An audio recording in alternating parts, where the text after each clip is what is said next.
ভালো নেই রানা প্লাজা দুর্ঘটনায় নিহতের স্বজন এবং আহতরা। ভয়াবহ সেই দুর্ঘটনা তাদের শুধু আপনজনদেরকেই কেড়ে নেয়নি, নিয়ে গেছে পরিবারগুলোর সব স্বপ্ন আর আনন্দ উচ্ছ্বাস। এদিকে বছর শেষ হলেও ডিএনএ টেস্ট হওয়া 105 জনের পরিচয় এখনো মেলেনি।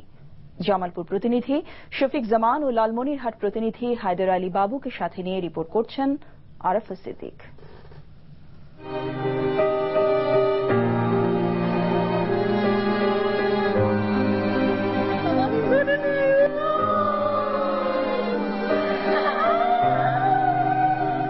জামালপুরের তরুজা বেগম ছেলে মেয়ে ও মেয়ে জামাই হারিয়েছেন আজ বছর হয়ে গেল।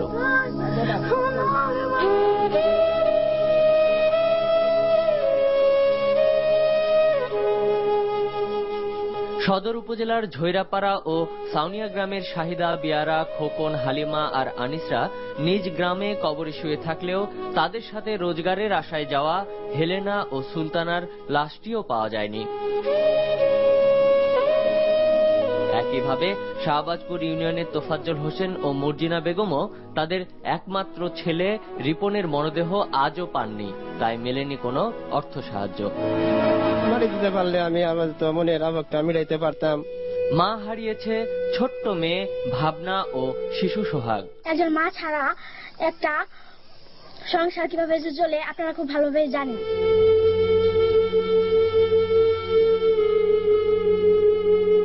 লালমনিরহাটের হাতিবান্ধা ও নীলফামারীর ডিমলা উপজেলার সীমান্তবর্তী এক গ্রাম ছোটখাতা। তিস্তা পাড়ের এই গ্রাম থেকে গার্মেন্টসের চাকরিতে গিয়েছিল গোলাপি। দুর্ঘটনার 12 দিন পর ফেরে তার লাশ।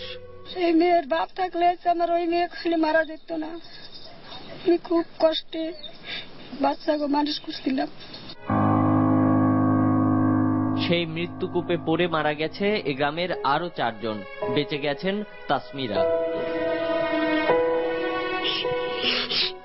ভাঙ্গার পরে আমি ওই জায়গায় ছিলাম, ভিতরে ছিলাম। আমাকে কেমনে বার করছে, কিভাবে বার করছে আমি এগুলা কিছু জানি না।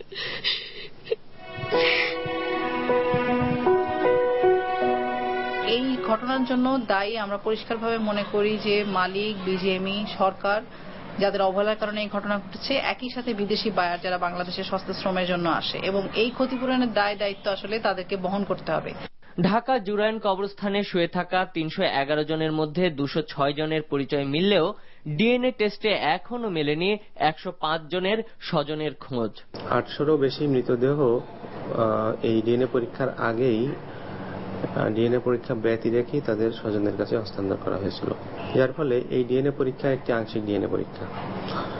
তো এই আংশিক ডিএনএ পরীক্ষার থেকে পুরো ঘটনার পরিপূর্ণ চিত্র পাওয়া কখনোই যাবে না।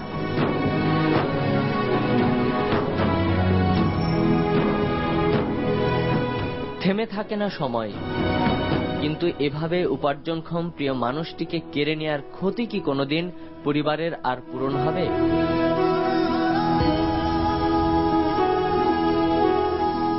Arafat Siddique, NTV news, Dhaka.